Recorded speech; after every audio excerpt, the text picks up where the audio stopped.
എന്തുകൊണ്ടാണ് ബഡ്ജീസിൻ്റെ കുഞ്ഞുങ്ങൾ nest out ആയിട്ട് അവർ തനിയെ ഫുഡൊക്കെ കഴിക്കാറാകുമ്പോൾ പേരൻസിൻ്റെ അടുത്ത് നിന്ന് അവരെ മാറ്റണമെന്ന് പറയുന്നത് എന്നറിയാമോ?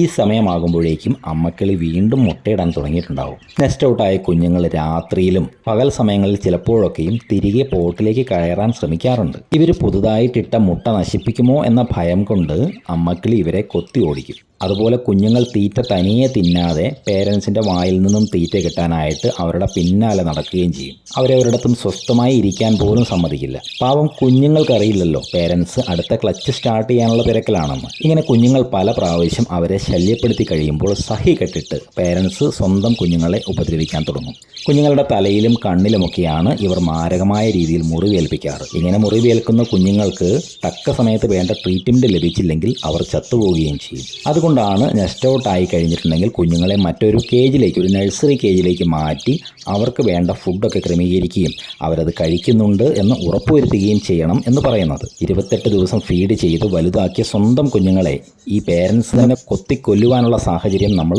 ഒഴിവാക്കുന്നതല്ലേ നല്ലത്.